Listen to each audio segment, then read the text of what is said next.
Before we get to Speaker Pelosi, let me bring in first Democratic Congressman Jimmy Gomez of California.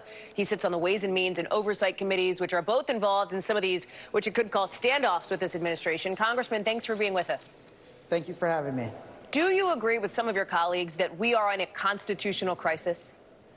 I do, but this is a constitutional crisis created by a president who doesn't have a respect for the rule of law, doesn't have a respect for our customs and traditions, and doesn't have respect for the idea of balance of power in our system of government. The Senate Intelligence Committee has, of course, subpoenaed the president's son, Donald Trump Jr., private citizen, family member of the president, unprecedented move. Do you believe that crosses a red line, or is that legit?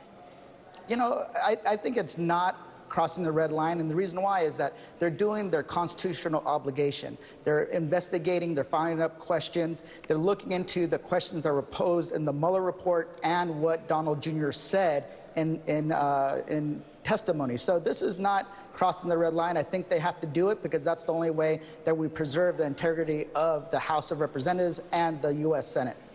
When can we expect the contempt citation of the Attorney General, Bill Barr, to make it to the full House floor? What have you heard on timing from that, from your leadership? We haven't heard much on the timing, but I trust Nancy Pelosi to determine the best course of action. But personally, I think this is an easy vote. And the reason why that this Attorney General has not only potentially lied to Congress, but he's also refusing to comply with the subpoena. So I think it's a serious issue, but for me, it's an easy vote.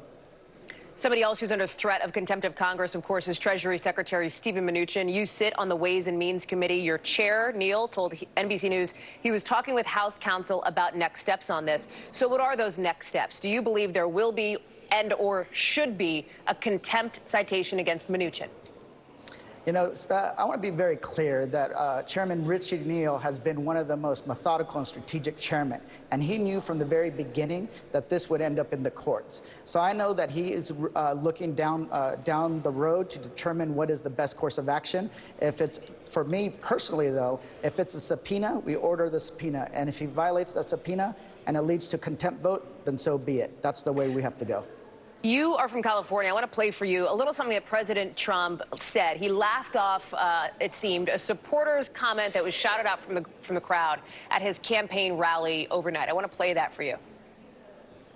We don't let them, and we can't let them use weapons. We can't. Other countries do. We can't. I would never do that. But how do you stop these people? You can't. There's no... That's only in the panhandle you can get away with that statement. In case you couldn't hear, people who were in the arena said it sounded like somebody yelled, "Shoot him," and the president kind of laughed that off. Your reaction? You know, it's just another example of this president. Remember, he started his campaign demonizing immigrants when he came down the escalator. This is something that he's repeated over and over and over again. And you know what? It's unbecoming a president. It is offensive. At the same time, it's wrong.